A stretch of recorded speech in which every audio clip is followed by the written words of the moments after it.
So it's officially fall here in Colorado, so I thought I'd get out here in the woods and capture some of it before it's gone. And to help me do that, I've got my Holbein Irodori seasonal colors set. So there's 4 of them, and they're all unique. So there's no overlap in the colors. So this is the fall set, so you can kind of see all the autumn-inspired colors, and they're all derived from traditional Japanese art. I don't know anything about traditional Japanese art, but I like the colors, especially this one. It's called Kihara, Amber Cork Yellow, and you can kind of see it's very similar to kind of when the aspens start changing, right before they turn completely yellow. So I think we're gonna have a lot of success with this. The reason I wanted to try this was I was doing some Googling, and there are parts of Japan that are more or less the same latitude as Colorado, which is kind of cool. Like the climates aren't exactly parallel because Japan has a lot more moisture and we're a lot more arid, but they do get fall, and so I think some of these colors are gonna work for what I'm gonna try today. So we're gonna do sort of a fall scene with some aspens, and I'm gonna try to use as many colors as I can while still being fairly true to the scene. So let's see how we do.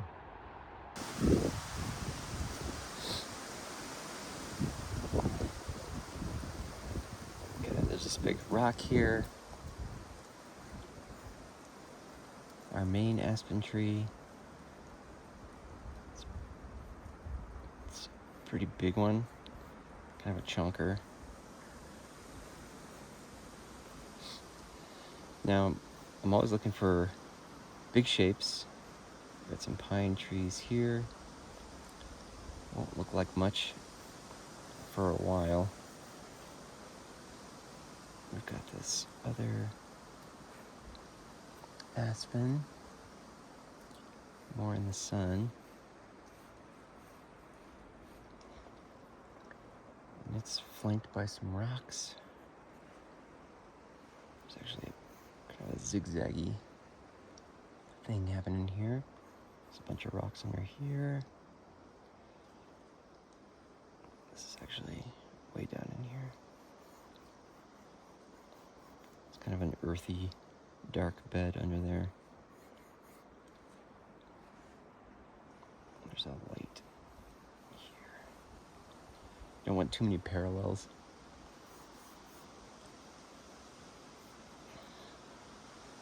I'm squinting to try to get at some shadows. Like all these are pine trees and rocks under here, but it kind of doesn't matter what those things are. At least for now. I just want a shape. And all this is in shadow. And we've got some really sweet dappled light right on this aspen. A little bit more back there. This one's more or less in shadow, which is pretty cool. It's catching that blue. And maybe we'll hint at some sky up in here, maybe. It's not just quite so overwhelming. There's a shadow up in here, behind there. Again, we don't want parallel lines, so we're trying to make it somewhat interesting. There's a rock here that's kind of casting a shadow. We don't want that dark hole right in the middle.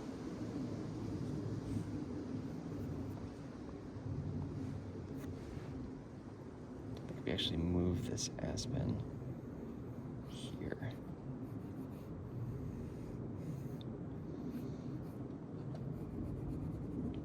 Put that dark right here instead, just off center.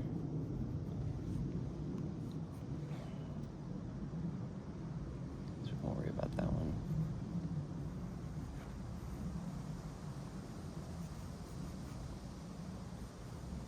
Let's firm up the trees here because they are kind of the important bits.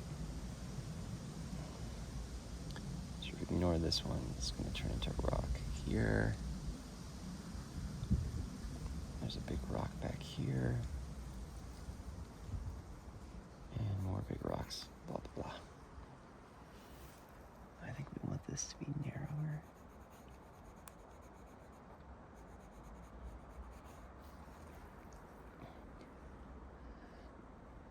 It's got a real weird curve in that one.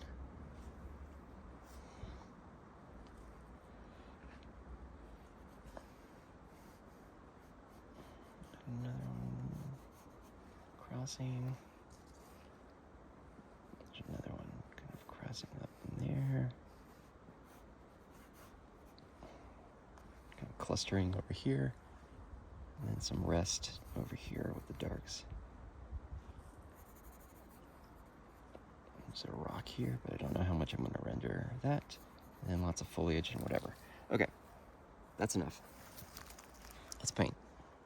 Turn on.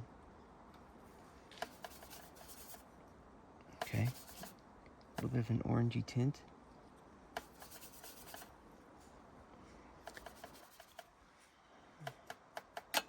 Fall is tricky because you can't, let's see, what's this? Okay, okay, that's more of a greenish brown. Okay, I don't know what the translated colors are, but the squirrels are chasing each other. So we don't want to go too saturated. Even in fall, like you don't want to go too saturated in the background. So I'm just gonna, this is kind of a thin wash. Trying to, oh man, these colors are hot. Woo! Just a lot of saturation in them. Green that down a little bit.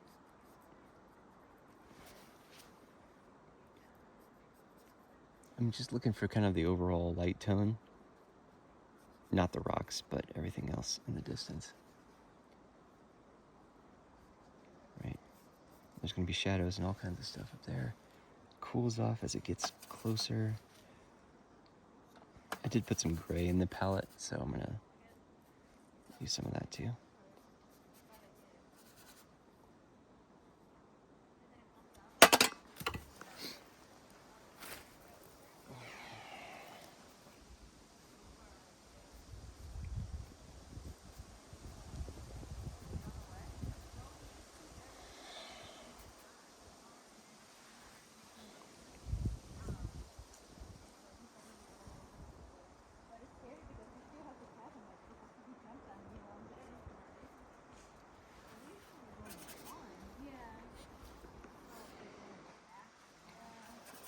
Oh man, okay, that's like a phthalo blue.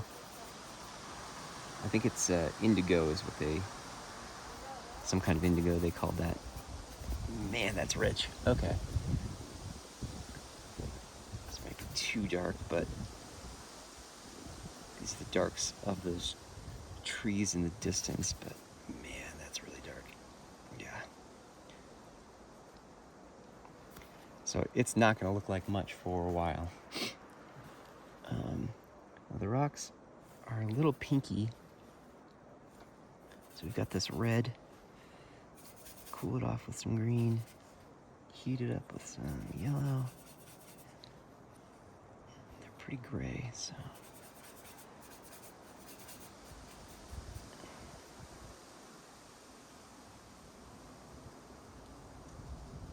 Looking at the lights of those rocks.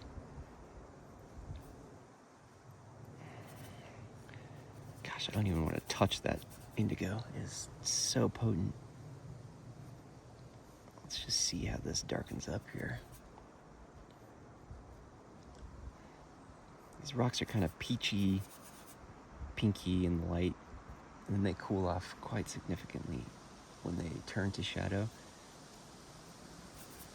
But all of that in the background needs to read more or less as one value. because it's all a setup for what's in the foreground here. So it's kind of all we need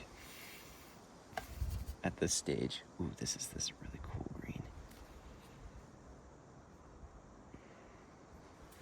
A little bit more saturated here and there.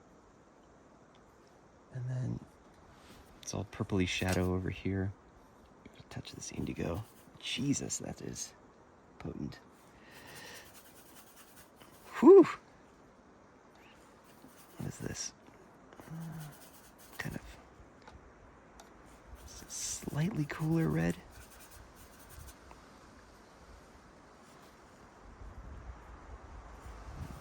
Trying to get at a purpley kind of shadow. There we go. Just put in some of the rock shadows. So we said it's in here, it's in here. Although it's really just the tops of the shadows are purple. So kind of in here, how they're all casting down.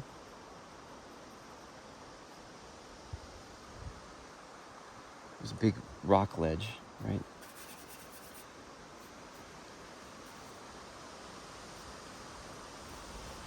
It's too cold. Too cold.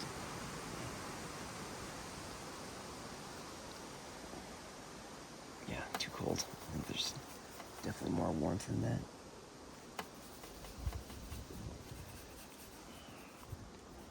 Nothing like experimenting on the fly with colors you've never used before. Okay, kind of warm those up just a little bit. And then these shadows actually get pretty warm under here. I've talked about this before, but especially in underhangs, shadows are always warm because they don't touch the canopy. Like the light from the canopy does not get at them, so they don't take on that purple quality all the time.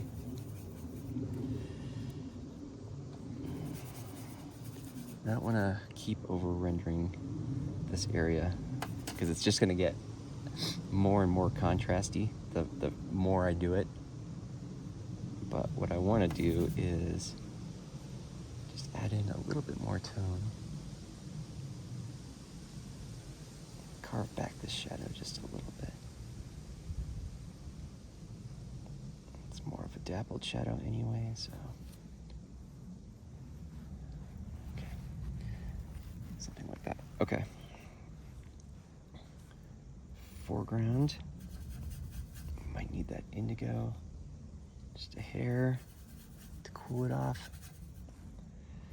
A little bit of red to take the edge off the green. There's a nice set of dark shapes under here. Real earthy with those rocks. More purple. Less green. Jeez. That's so potent. Man, all these colors are so potent.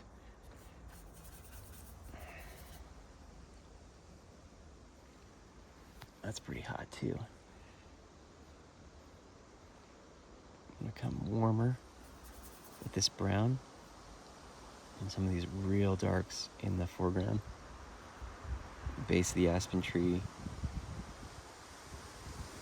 This kind of ground cover that has this warm reddish. Normally I would mix in alizarin for something like this, but I don't have that, so just block in a lot of dark in there. We're almost painting the dirt, and then all of the foliage is gonna lie on top of it, lay on top of it, lie on top of it. Okay. Now all of this is like kind of a neutral green, and there's tons of color variation in there. And I don't really care about that right now. That will be the fun part. But what I need to do now is just find a rough average of all of that.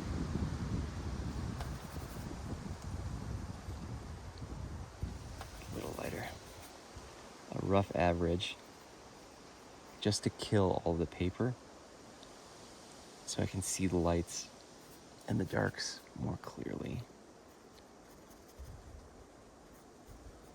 So this is kind of a nightmare, but I do like what's going on right in there.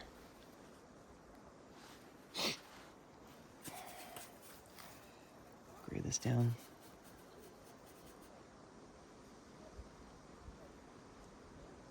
Just a little bit of warmth in there. You start using this brown instead of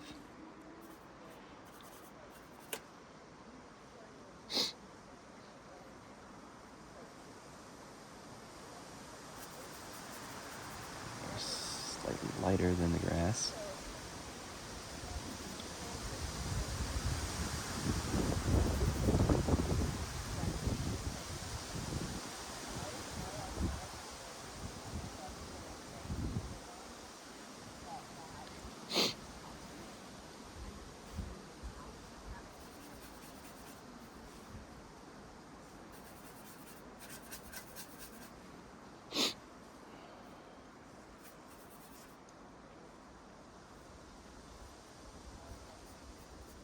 Okay, blocking this in.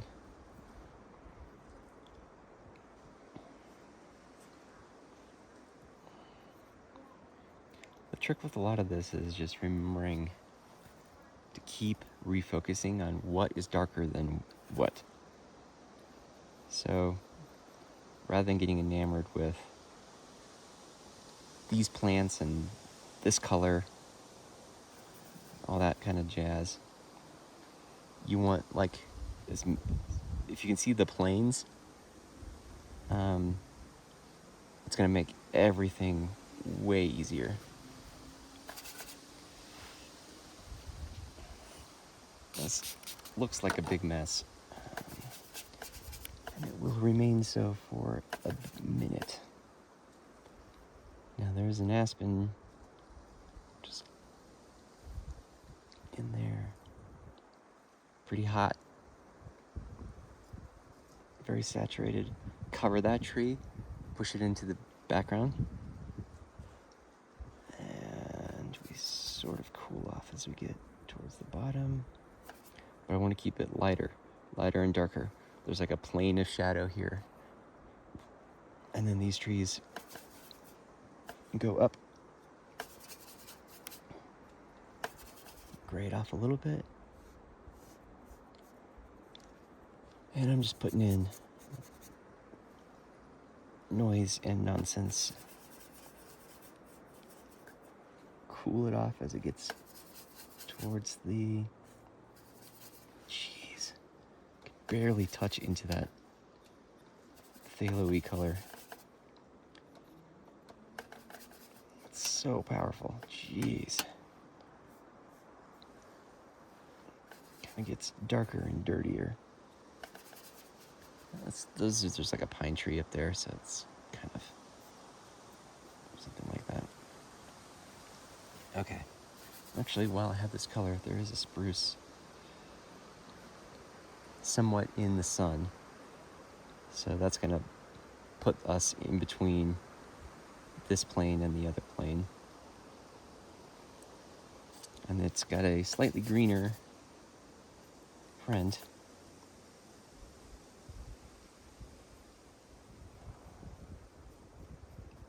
Again, mostly in shadow, but I can drop that in so that I can see the background.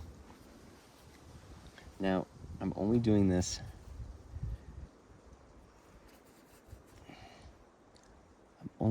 so I can see the values. I'm going to come back and repaint this aspen.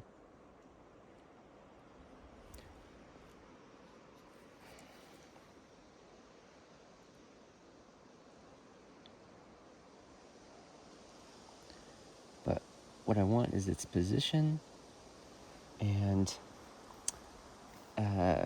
its scale. Right?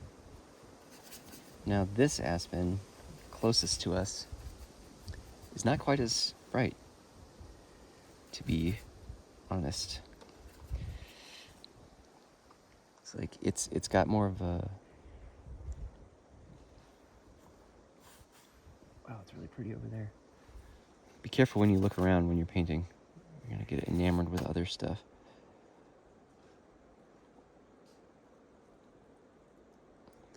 We're gonna worry about the actual shape of the dappled light later, right? Designing it, pattern, scale, all that kind of jazz. But I think this helps because this is so much more in the sun than this. Kind of separates us from that plane. Keep touching into this warm brown to just tint this white. This is the other aspen. It's a little brighter.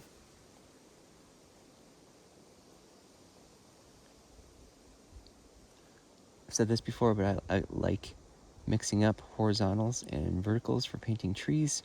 When you paint horizontal, it gives it the a little bit of barky feel because it's like painting a cylinder. Especially with aspen trees, they kind of rotate like that, or they have that look. They also feel like they're moving more so with the broken edges, so I just kind of like it.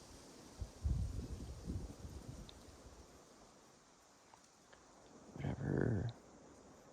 Try not to repeat, try not to... That one's it's a little much. Too continuous, so we'll just destroy it. We'll imply that it's back there. Something like this. Just remind myself I'm going to cross that tree with that hot green. Okay. Still kind of getting there.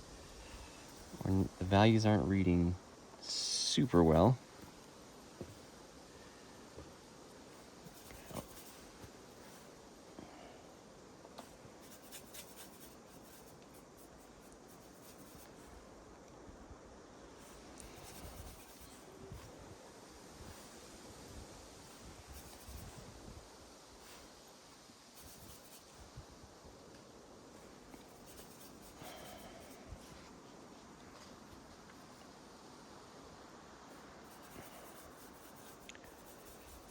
I'm gonna have to do the best with what I got here.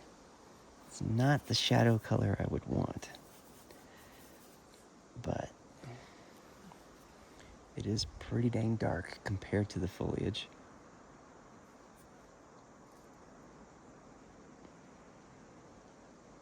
Yeah, this phthalo-ish blue, I think it's indigo is what they call it. It's got a lot of green in it. So when I add red to try to cool it off, or just bring it back down towards less of a green,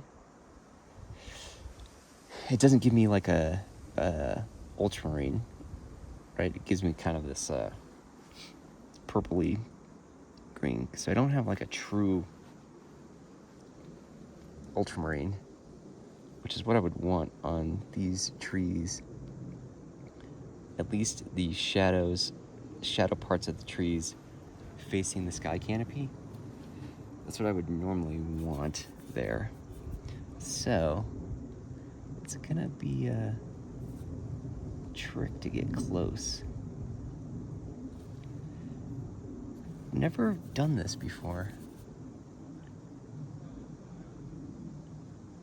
I might actually just tilt these more green because there's a lot of bounce light in here too. I do think we need to put in these shadows. I'm looking at the tree. This shadow kind of blends in, at least on the core.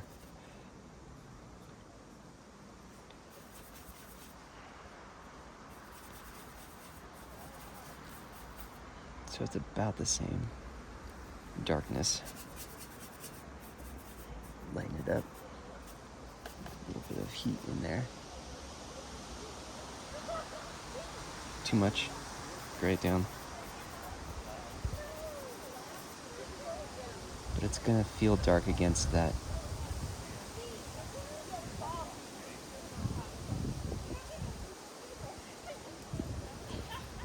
off.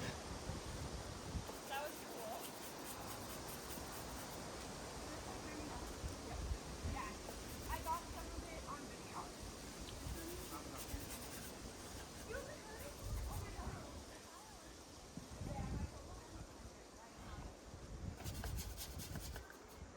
Heat it up. It's actually warm. It's a very tricky color.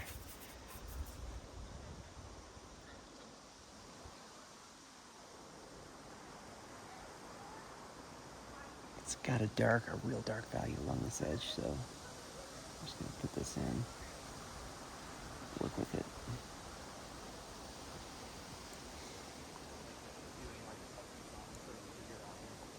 I mean, isn't that basically what Stevie Buff is for the last 40 years? True. He did it and made it like a thing. Our generation wants to like dress up with things. I don't know if you noticed that. Yeah. I think that's what we started. I think that's what's wrong with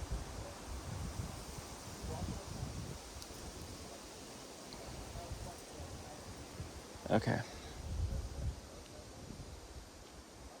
I lost a little bit of my dappled light. Heat this up in the core here. A little bit more. These values are really subtle.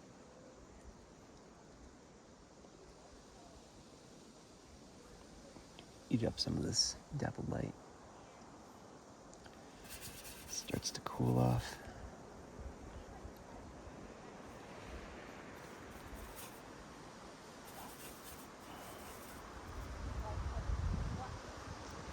A little bit of red in there, a little bit of blue in there.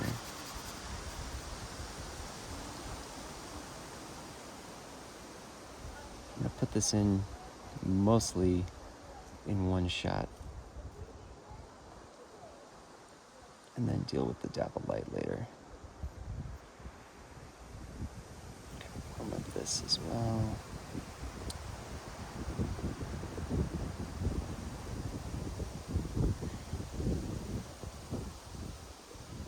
Definitely gets bluer and purplier as it gets to the top, which makes sense. Has more of a clear view of the sky.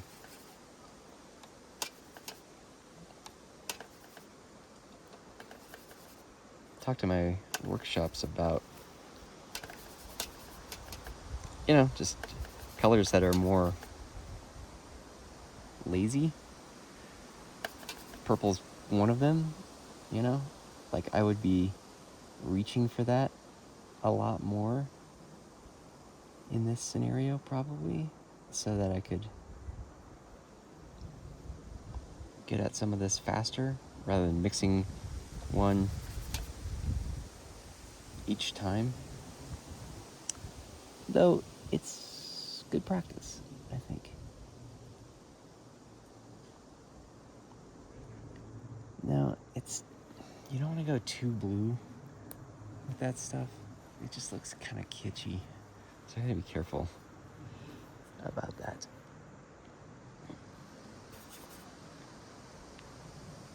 Now, even though there's dappled light,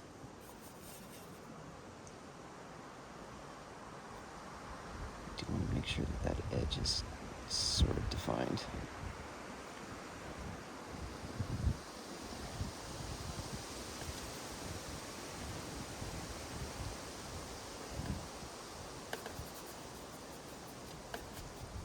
A little dirtier.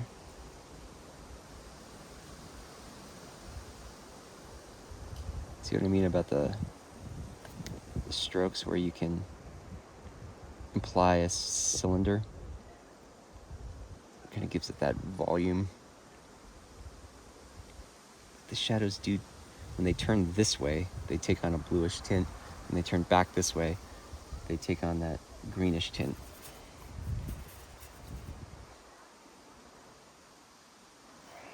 A little bit more.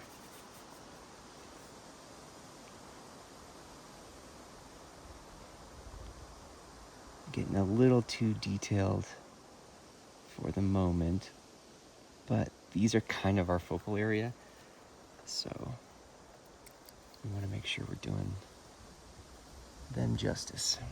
Okay. I think we need to clean up this shadow, pull it forward, and start to define that. So let's define this a bit more with some of these trees. Don't forget to spray.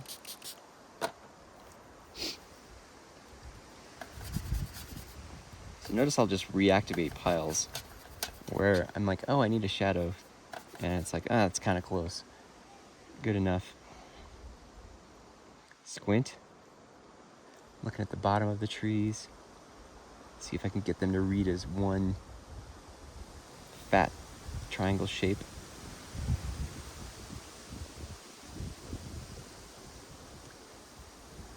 This one, these ones, there's more over here, but slightly warmer. I think they're just different species. Pine trees are great with a square brush, and then if it's not the best square brush, or it's kind of dry, then you can kind of imply these branches without a lot of noodling. Dark underlayer.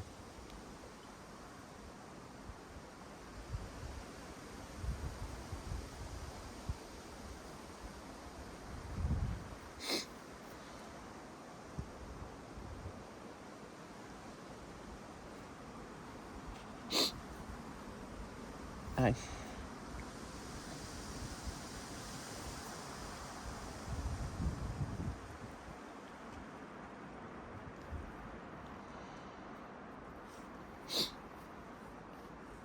Right? That's starting to push that back. This, I think we can warm up even further. So I'm just going to come in with that dark over it. We know gouache will always kind of mix with the layer underneath. So sometimes you can just, if you want to warm something up, just blast over it with some warm. It'll merge down with whatever you got underneath. And as long as it's dark enough, then it'll sort of work. So like this shadow is warmer than this shadow, even though this is darker, which will darken it up, but anytime you can, this is what, 10 feet difference between these two shadows.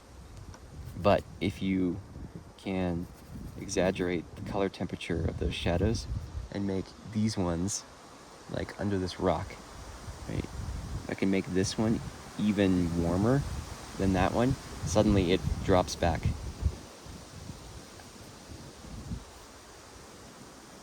You just don't want to go too much, but like when I just do that, it's like all of a sudden all the depth resets. Right? This is a good practice anyway with trees. Throw some dark at the base, anchors it to the ground, gives it weight.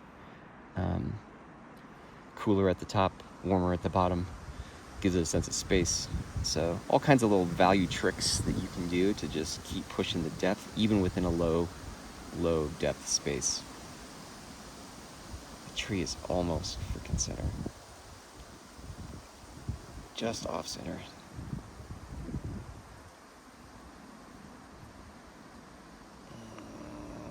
Might need to fix that.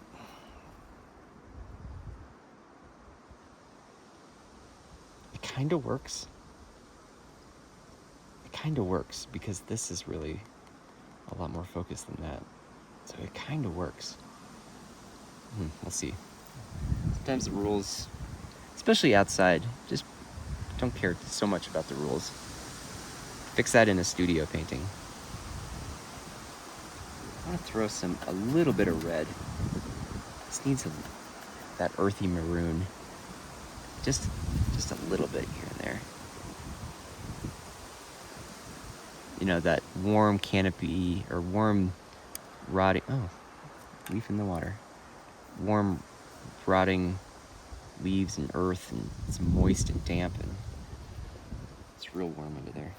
See, again, it just knocks back the depth and gets it to read, which then gives us a little bit of room to work with this under here.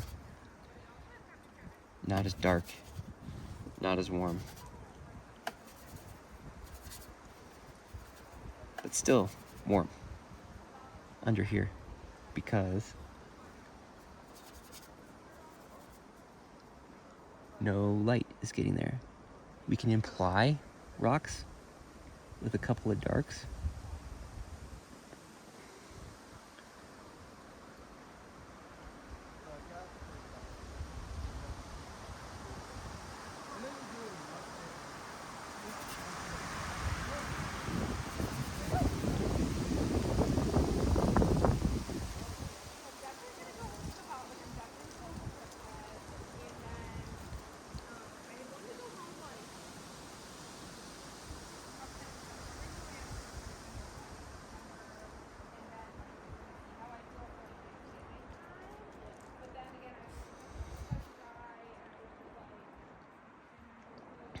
So the trick with this is you want to make sure you imply that there is branches, but you still want this to read as a shape. So it's more about the edges, getting the edges to help communicate tree without so much chaos of every single branch that it's super distracting. I've noticed.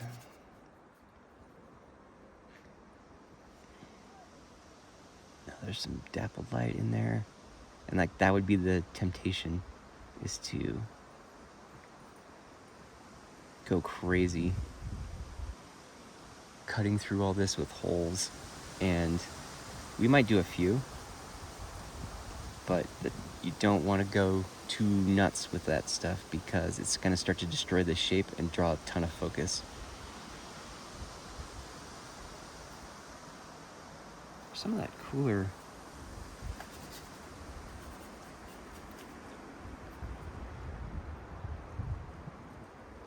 it's kind of a log or something.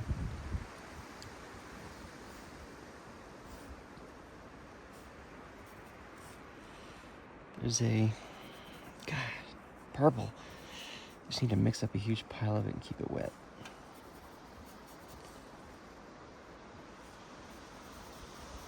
Totally forgot what I was saying.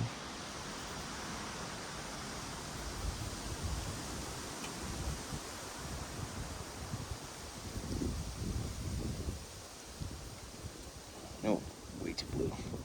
Way too blue. Let's warm that up. This would be like, there's usually a fair amount of red in downed logs in the canopy or in the shade, reflecting a lot of canopy. They take on a real reddish, purpley quality. They're semi-reflective if they're wet. So just implying that some of that's going on in there.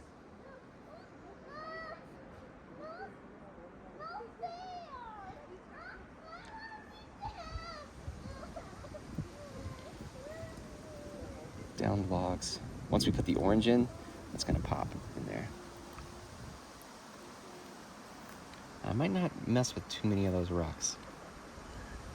I mean, there's moss and all this kind of fun stuff, but we're setting up. We're setting up for other things.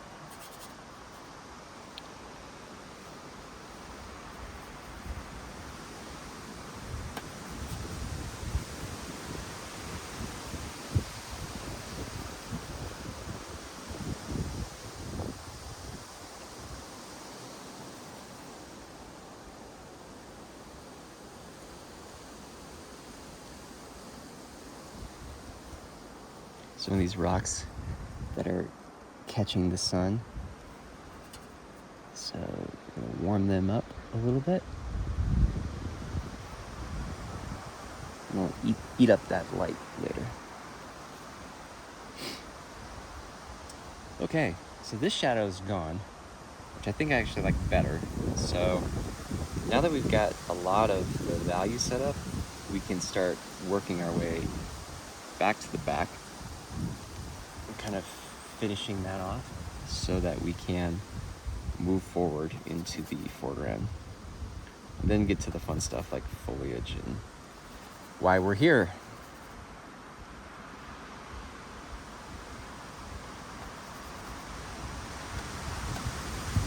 Woo.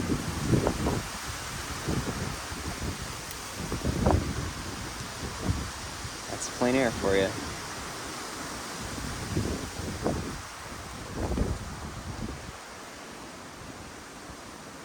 So the light is hitting there. There's downed leaves.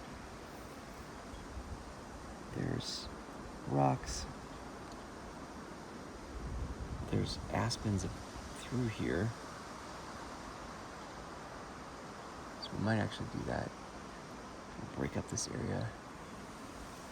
I'm kind of seeing this all through a tree too, so it's kind of a pain in the butt to... But abstract, right? Unfocus your eyes. Let it all resolve into color. Keep it one value, or very subtle shifts within those values, right? I can add pinks, because I see those in the rocks. I can add greens from the not dead leaves yet.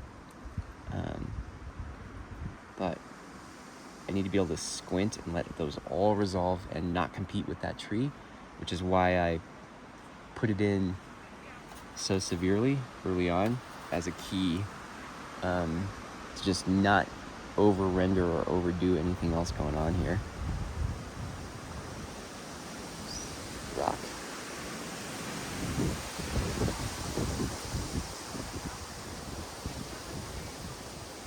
Rock. These are kind of soupy gray.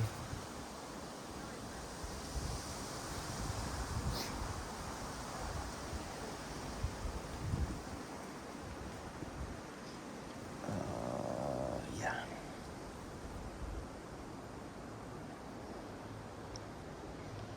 Oh, neat. Sometimes there's like a little thing that catches your attention. Put it in before you forget. There's a little cast shadow from a tree. It's kind of neat there. Just put that in there so I don't forget it.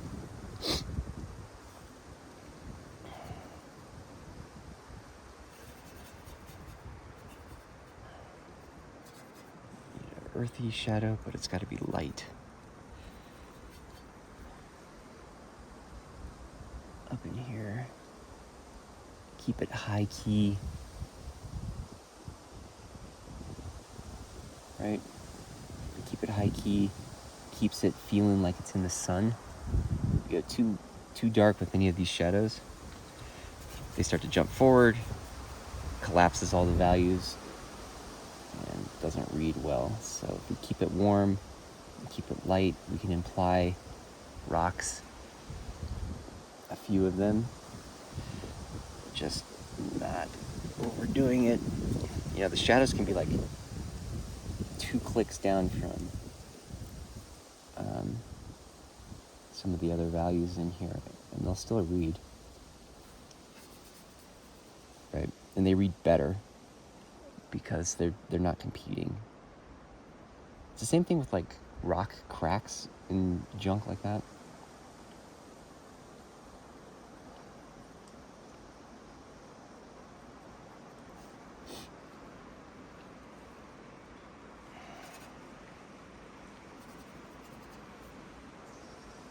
There's some heat in there, but mostly it's going to be right in here, right?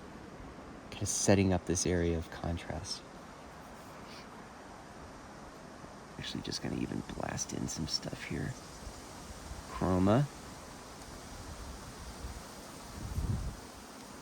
And the right measures really make the light come out.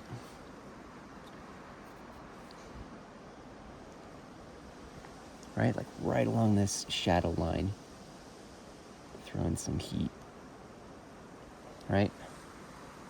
starts to get that to pop.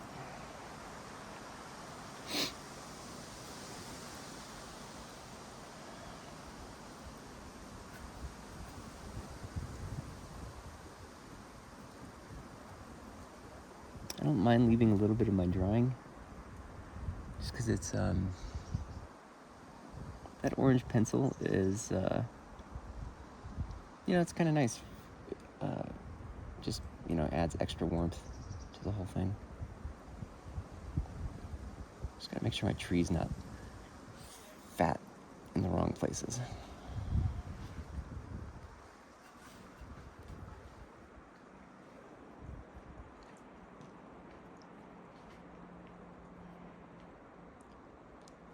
That's the tree casting that shadow. Maybe there's one over here. Okay, now before we're fully done, I think I just need to resolve some of this. Wet brush with gunk on it. Didn't even put it into the paint. Reactivate the layer. Scrub in some edges. Soften, right? Soften. Whoa. It's okay. Keep all your palette junk, because look, if it's far away, keep it gray. And so you can just grab junk from your palette and just gray down the back more than you think, and the effect is gonna read. Man, it's like not that, you don't have to do a whole lot.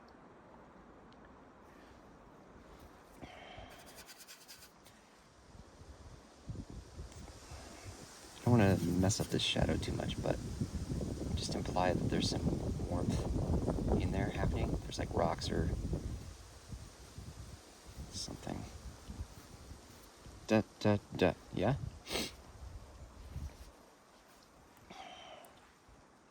Squinting.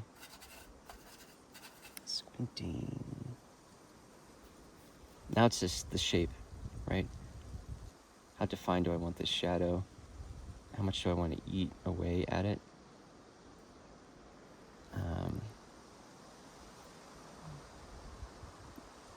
This shadow on the rock here, break that up. It's really hot in here, which is kind of weird because it needs like a counterpart on this side, right? We don't want two blobs of the same type, right? Blob. I don't like that. Don't like that.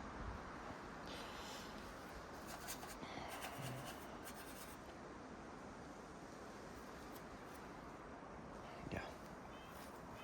It's better.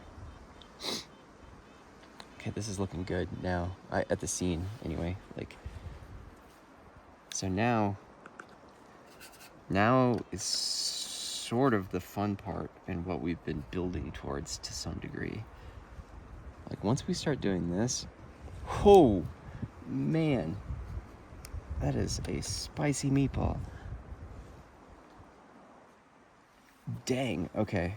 That's super saturated stuff. We want to get those fall colors in, right? But we don't want to over render all this stuff. But we want to say leaves. Use some curves to imply like this sort of bank. But I'm going to brown this down. Keep it light, but not quite as hot as some of these other. Man, you could paint for a year with these tubes, given how hot they are. Like, you do not need a lot of paint. So, couple of holes just tells us that those are not rocks. They are trees with air passing through, and it helps sell the light. Okay.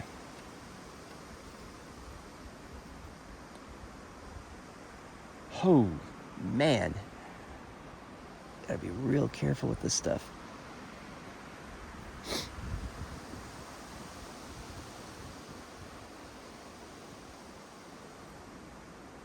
A little bit of calligraphy.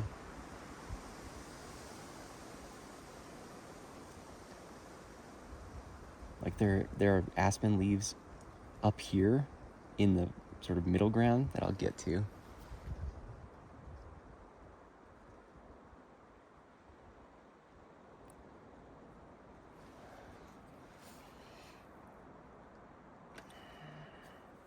Oh, this is a sweet color. That's fun. Kind of this hot olive.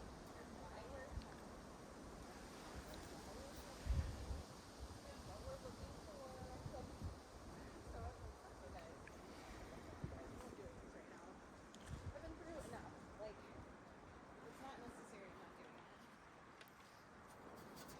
Because we did the like MRI to see what potentially it is.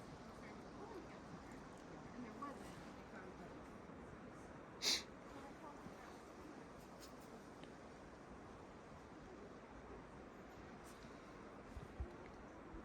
So there's a little bit of in here. A little bit. But we don't want to compete. And even that's getting too dark.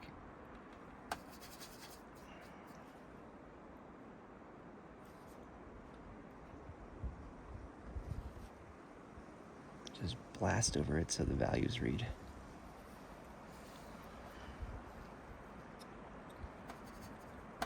Then you can go back and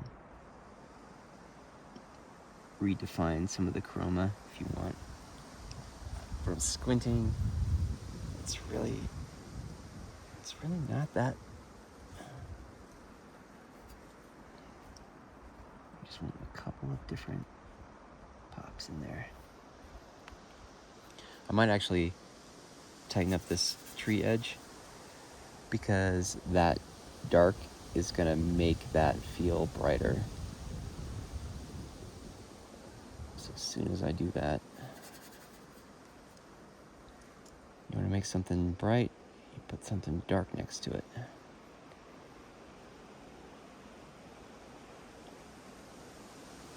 Right? Now it feels like it's pushed back and close up some of this stuff. You can always come back and re-edit your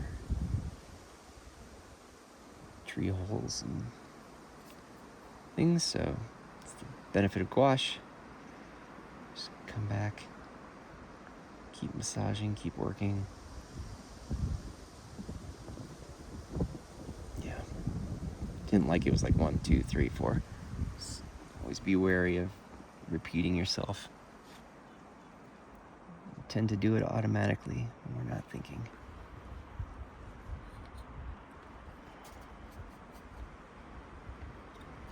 It's starting to read, I think. I just want a little bit of...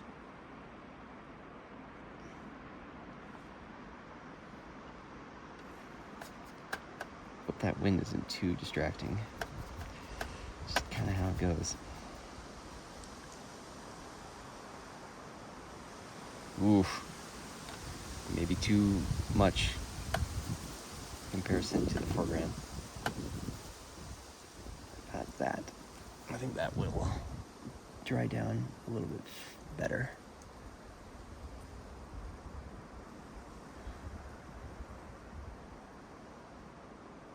I just can't help myself with rocks. Something about being able to imply them with as little work as possible. It's like a neat challenge.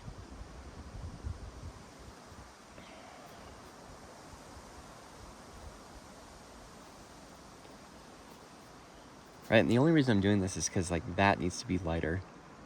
So these trees need to darken up just a little bit, but they can't be darker than this. So it's like this constant, F. That's Forgive her talking too much. So we know gouache is going to dry darker, or the darks will dry lighter than we think. So we're going to see how that looks.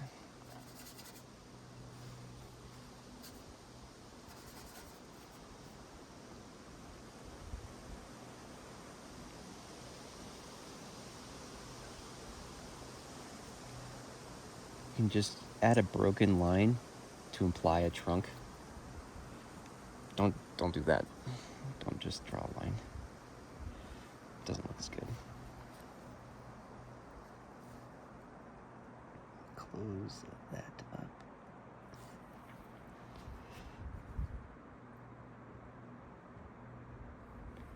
Okay. Now in here. Fall colors. Ow, oh, my foot is falling asleep. Try to stand on a flat surface. This is more of a lesson and note to myself. Okay, these are pretty saturated in here. So this game is all about variety and within value control. So we can play with oranges and greens and all of these awesome plants happening in the shadow. These cool fall colors and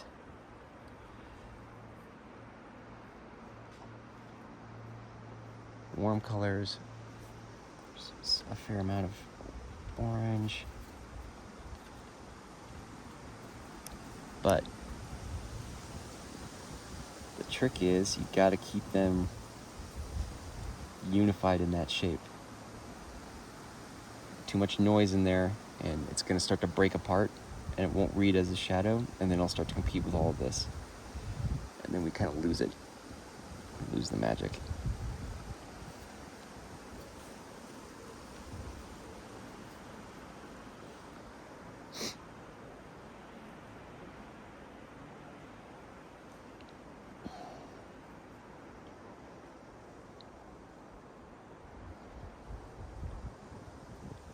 So here I'm adding chroma, because I can see it out there.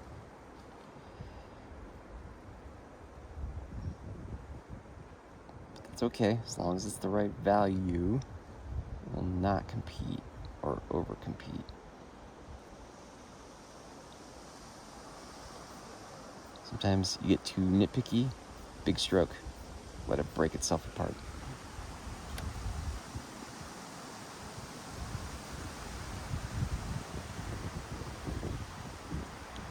Now that value is sort of dark. There are some few dark patches in there.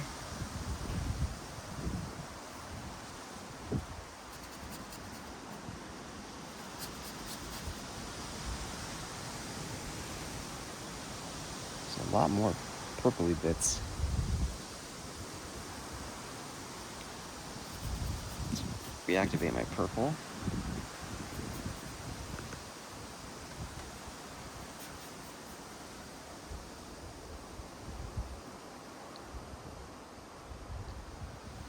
Just like the holes you can see through to the ground. So this is more designing a shape, right? You want to try to connect those darks if you can. Carve out branches or leaves or whatever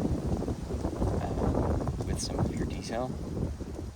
So you're not only painting positive strokes. I think they look better if some of them are carved negative and some of them are positive.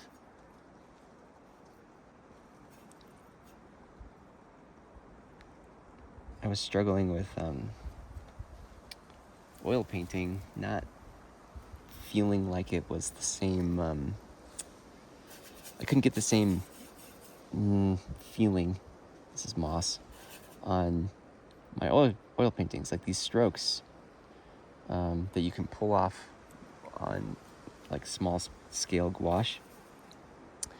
They just don't work with oil, right? At like I don't know, whatever, 10 times the size of this. And so I was at a workshop with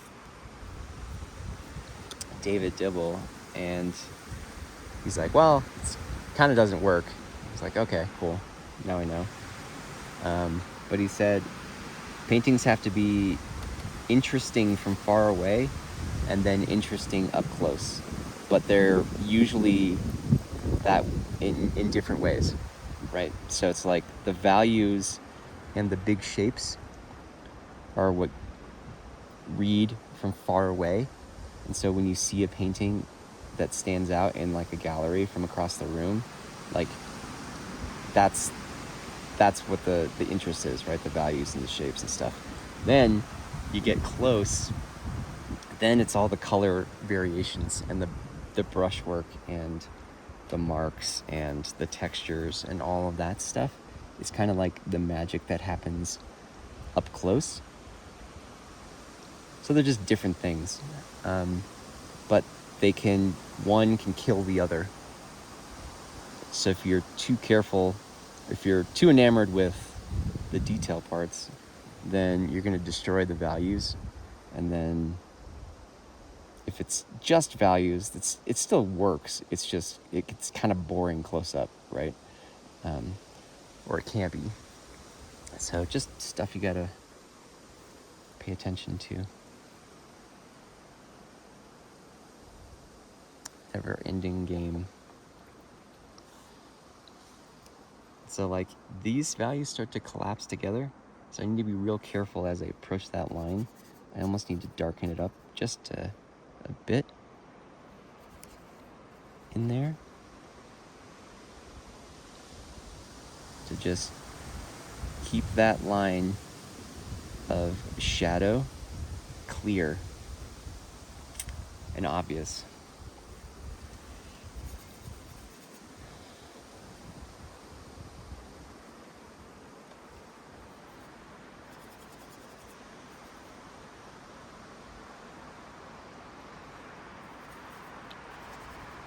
Now I probably would not take this much care with this stage, I guess, if I wasn't filming. These days I might not even paint this size. I'm doing a lot more in my sketchbook these days because I'm really just after like the colors and the overall feel. All this other stuff I would design for larger painting, like more specifically. So it's like I don't really need to do this outside. But for demoing purposes, I think it's good to see that you can. Like I can get I'm more of a get the gist type. But some people, haul canvases out and do them all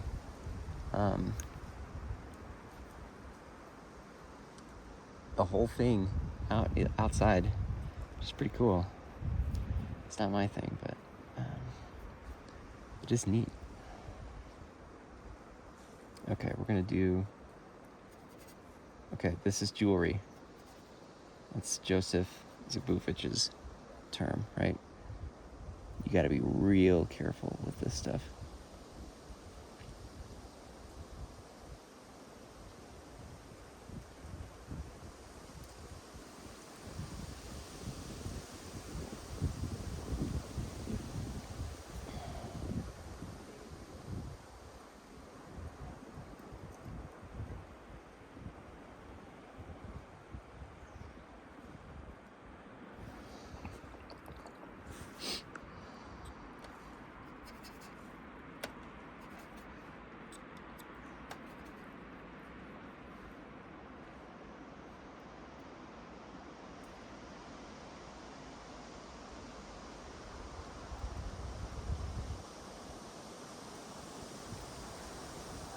Sorry, I was concentrating. Jewelry.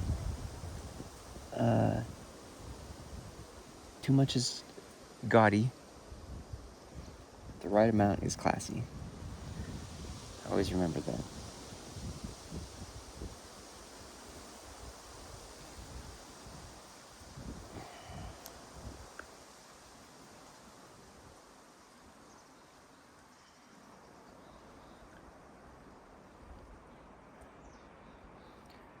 Now, this I could probably spend another hour on. Just the balance of reds and greens and picking out some fun things. Like even that, like a little red stroke next to a green stroke.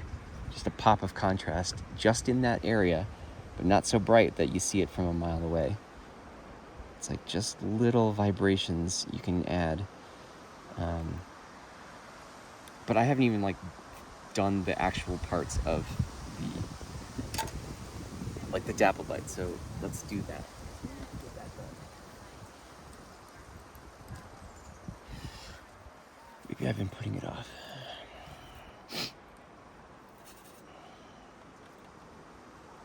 Warm up my gunk.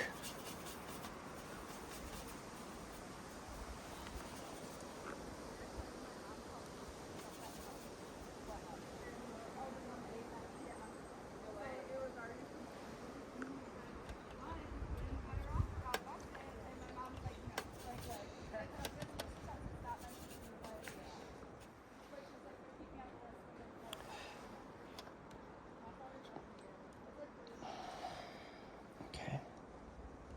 So now comes the part where we got to make better decisions about how we are dappling. We're going to change some temperature around some of this stuff.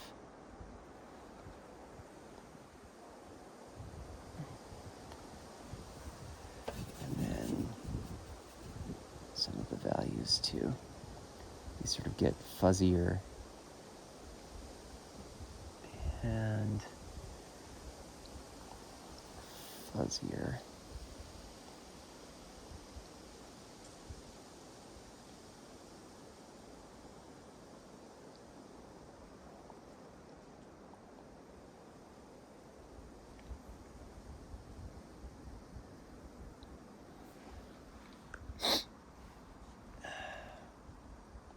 And we haven't even gotten to the little aspen knobbies.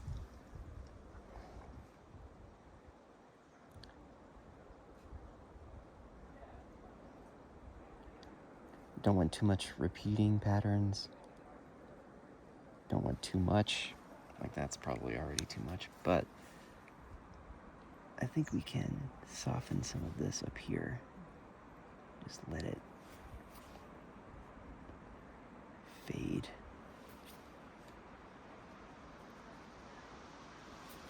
A lot of this too. We can fade this out. Just a damp brush, reactivating some of that.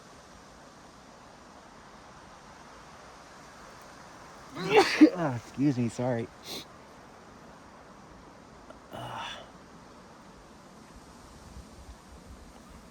Let it go.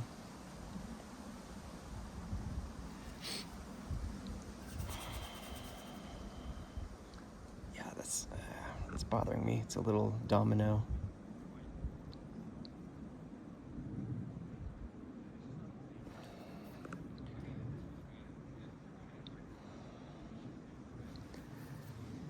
Soften some of these. I think we need to bring up the value of the green areas.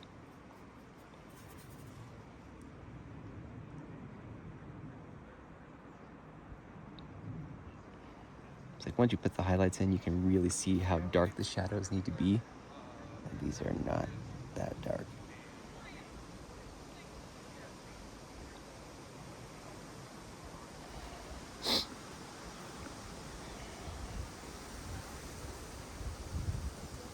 There's warmth on the edges.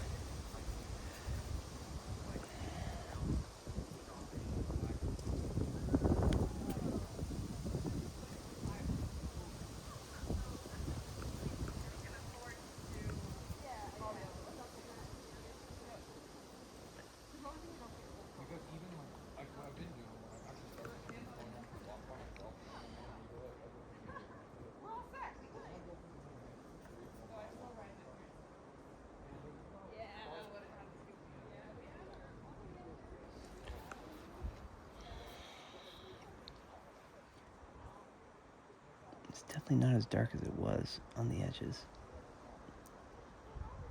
Gotta be careful not to change the game plan. change it too much, and it's sort of mismatchy.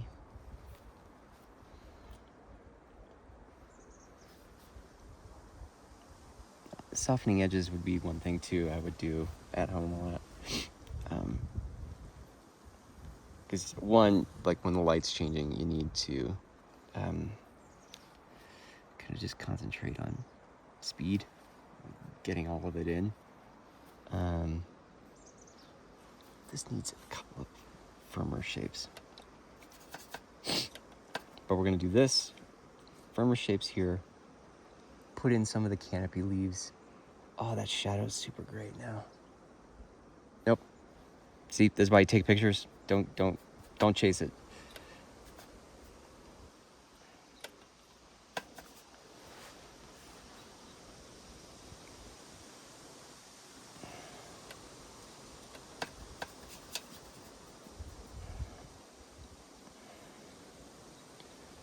Because I like a little bit of like harshly carved darks. It's just a thing I like. You got your own thing, I'm sure.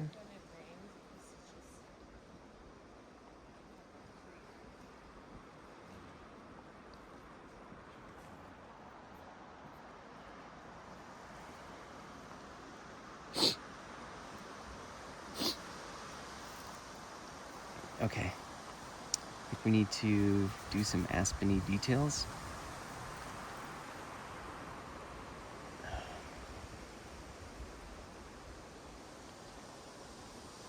Just a few.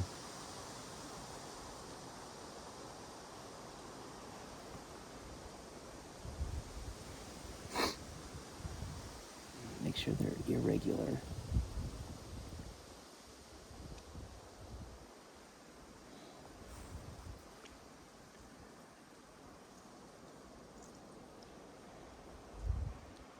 Some are real blobby.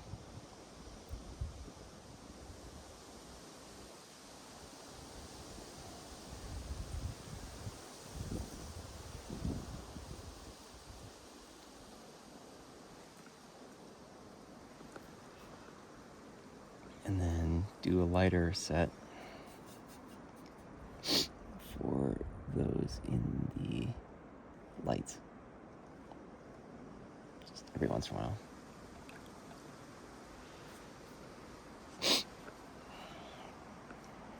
Okay. I'm getting to the end here.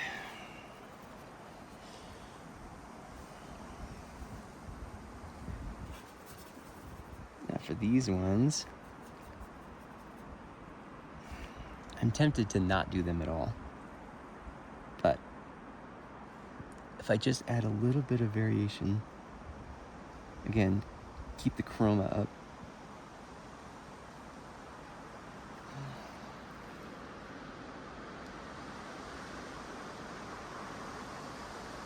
Sort of says aspen without having to be too literal about it.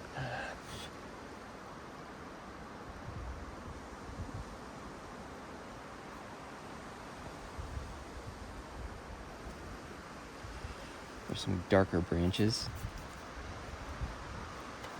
as they get close to the top.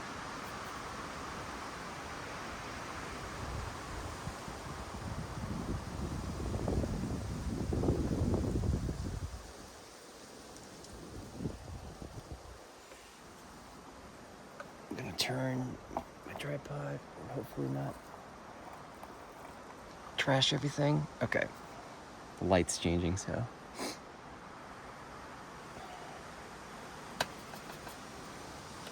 We're almost done. I know this part can get kind of boring to watch. So we will speed along here.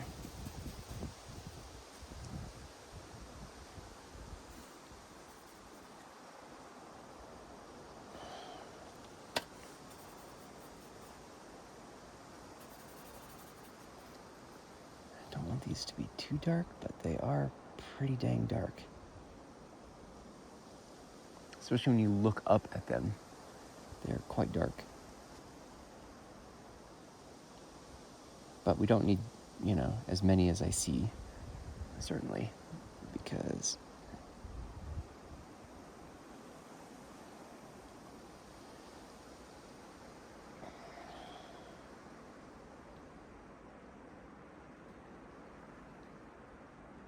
anytime you can just connect lines between planes with verticals, it helps sell the distance, pushes them in the back, right? And a couple little darks up in here. Now I'm really fiddling. Okay. What do we need? We need aspen tree leaves. So come in with slightly thicker paint.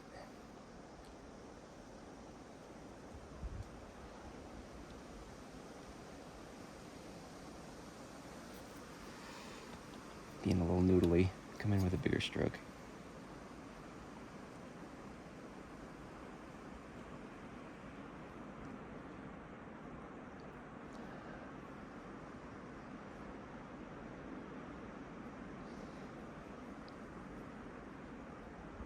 Less specific strokes.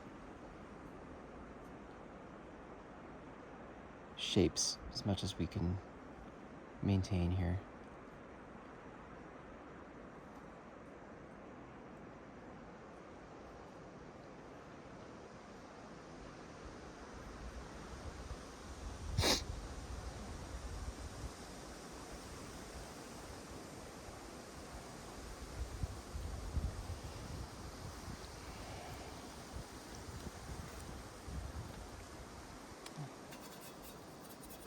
I oftentimes overdo it. Oh, jeez. And then come back and then recarve edges. And then it's like, oh, that's not too bad. It's sort of like planned part of the process, You don't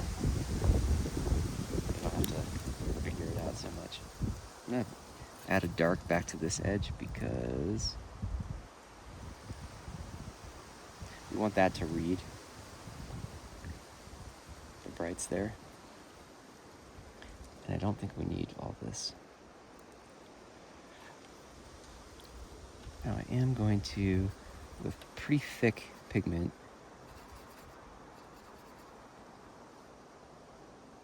we just need to hot spot this stuff. Just firm it up a little bit. Getting a little loose.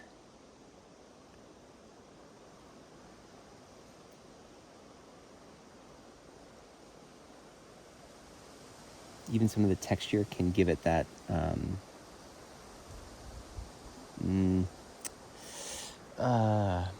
broken feel, like hazy, right? It's not a solid shape sitting on top of the tree. That edge is broken. But sometimes you can blur it, and sometimes you can use a little bit of a sharp. It's like a staccato. I don't know if that makes sense, but a sharpness to it.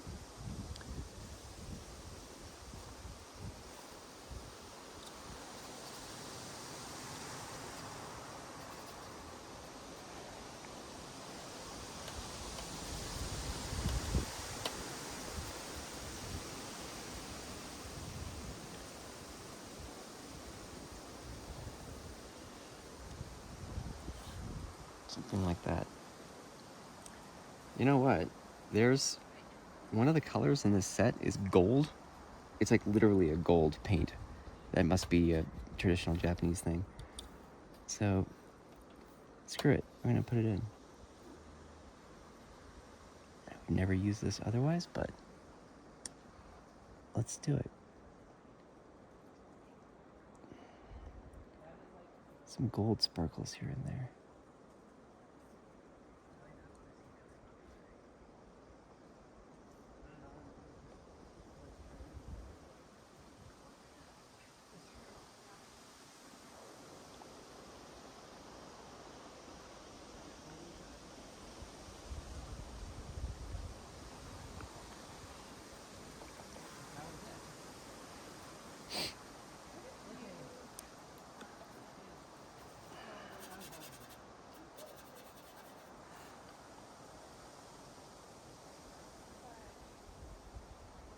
we're just gonna throw all this one into shadow, because I think that actually reads better.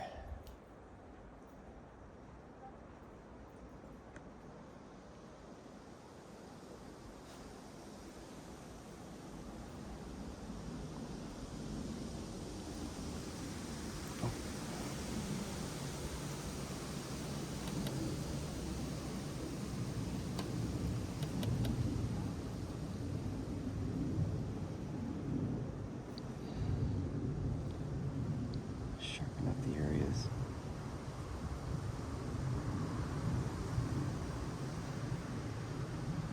Clean up the shapes.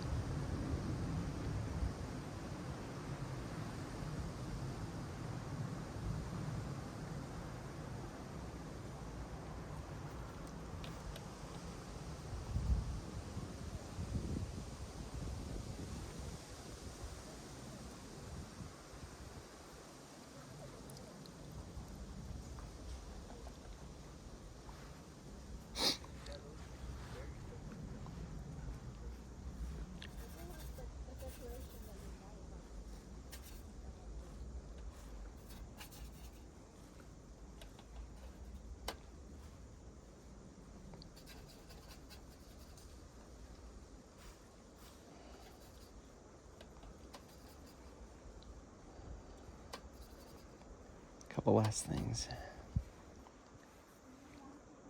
Just want to throw in some of these gray branches in between us and the pine trees. These are like baby aspens or something.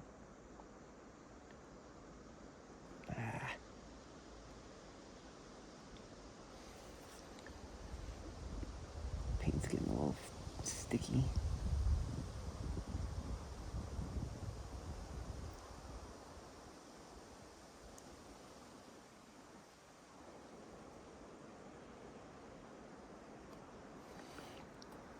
I don't quite like that, but we can just fuzz that out. No problem.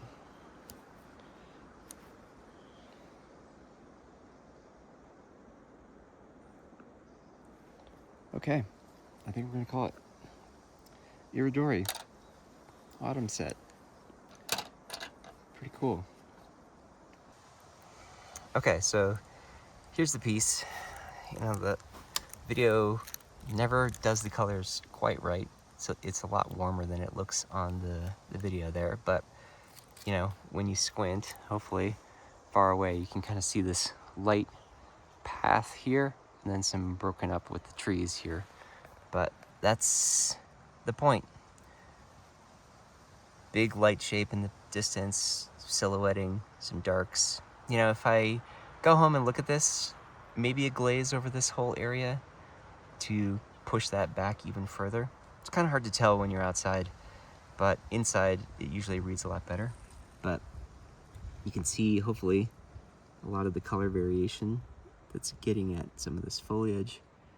You know, some of this noise I could probably knock out, try to knock that back even further. I think the dappled light's okay. This tree in the background actually ended up pretty, I like it. It's cool. Like keeping that high chroma and not a lot of detail, I think helps sell the sunlight.